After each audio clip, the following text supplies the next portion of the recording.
A new conspiracy theory has urged Americans and Trump supporters to see Trump from a different perspective. His real self, his actions, and not the phony promises of which most politicians use to buy their way through the ballot boxes. Considering the hype around the latest celebrity statement about Trump by Meryl Streep and the upcoming ritual to put the man into power officially, which will most likely result in protests by moral, upstanding patriotic citizens, I thought to repost what I wrote, trigger warning, right after the election.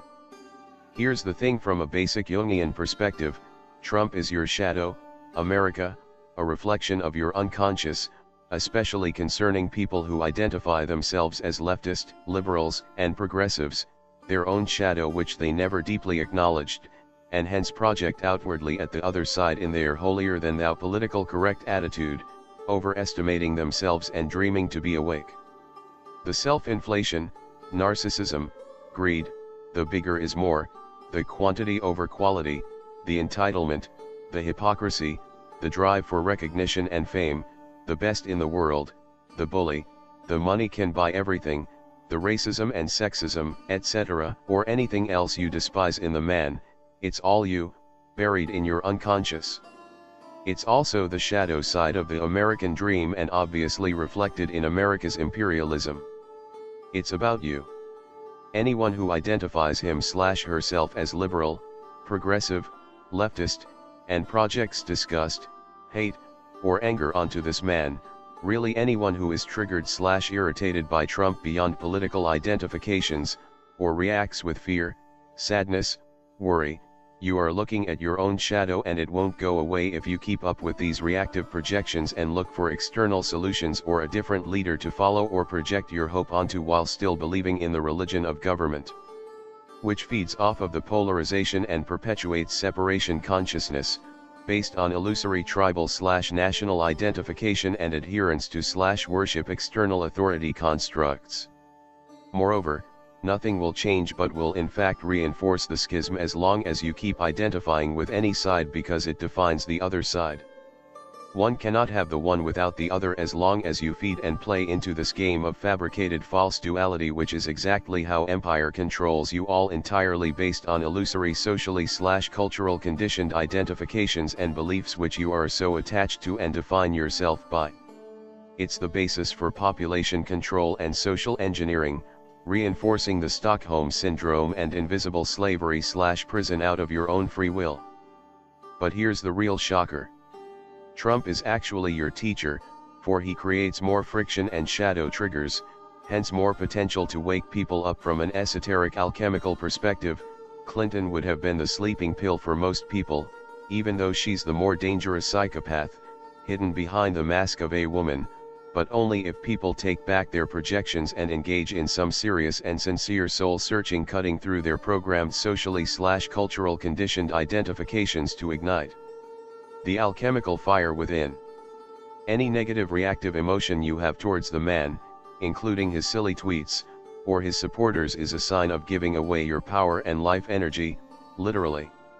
It shows you where your work is when it comes to basic Jungian psychology of shadow work, until you can come to a place of non-reactive zero-point consciousness rising above fabricated duality and tuned into your true inner power and guidance, connected to spirit and the wholeness of nature, a sovereign embodied individual. If you do that sincerely and go deep, you will finally stop believing in and supporting this religion of government, that was never, ever in place for the people and never, ever can give you true freedom, and realize that it was never about Trump, Clinton, Sanders, or any other authority statist puppet to begin with.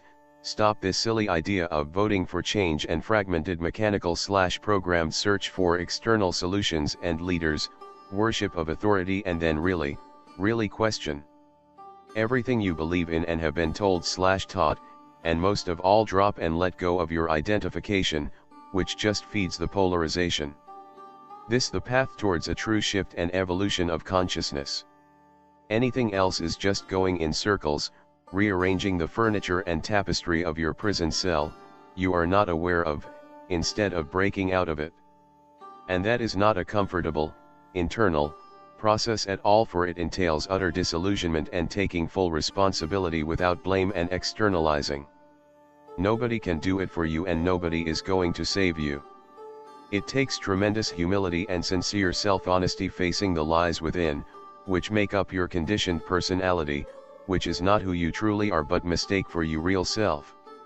It's much easier to project outwardly, protest, look for the next leader and keep up with the futile idea of fragmented activism, new systems and external solutions, all based on the fragmented male aspect of consciousness, your inner unconscious tyrant projected on Trump, removed from the wholeness of the feminine aspect of consciousness, nothing to do with gender, that is tuned into the wholeness of nature. In the end, America got the president it deserved, and when you act like slaves, looking for a leader/savior to follow, you get masters, and always will, as long as you support and believe in the religion of government, regardless what system is implemented. Also, democracy seems like such a good idea until you don't get your way, right? Oh, I forgot, it was the Russians messing with the election, right? Of course, whoever you want to blame and keeps you from looking deeply within into your own shadow. That's just on the surface 3D level. From a hyperdimensional perspective, all the anger and disgust, anything projected on the man, the polarization, protests, revolts, hypocritical speeches of status celebrities about empathy, equality, and protecting truth, engaging in this unconscious shadow dance and reacting mechanically, and programmed, is exactly what the occult matrix overlords and empire want you to do and feed upon. In fact, that frequency is all they are after, for it strengthens your slavery and sustains them, no matter what puppet they put in place for you to identify with or project anger on. It's the old game of divide and conquer, and the matrix has you. Everything that irritates us about others can lead us to an understanding of ourselves. There is no coming to consciousness without pain. People will do anything, no matter how absurd, in order to avoid facing their own soul. Everyone carries a shadow, and the less it is embodied in the individual's conscious life, the blacker and denser it is. When an inner situation is not made conscious, it appears outside as fate. At every turn, the synthetic culture of empire implores us to throw our hearts and minds into unconscious polarization. It wants us to radicalize ourselves to either patriot or terrorist, believer or atheist, white or black, liberal or conservative, strong or weak, and then embark on an endless crusade to reform, condemn, or destroy the other side. This one-way polarization renders all participants impotent, regardless of which side they pick. This subtle but devastating trick deactivates our will, and we automatically forfeit our capacity to rule ourselves. Lost in unconscious polarization, we serve empire. Mass culture is a control mechanism that devalues the individual. It is aimed solely at promoting collectivism.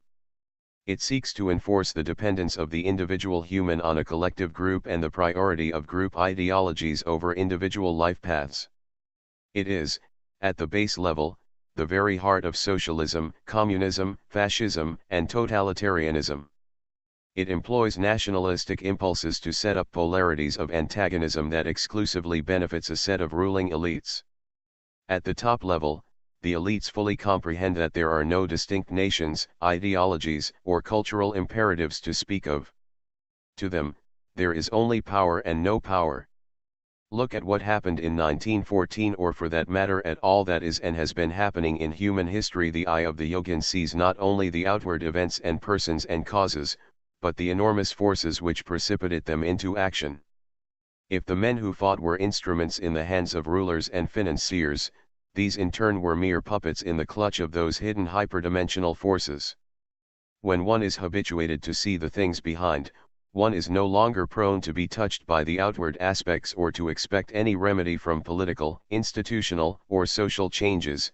The only way out is through the descent of an embodied consciousness which is not the puppet of these forces but is greater than they are.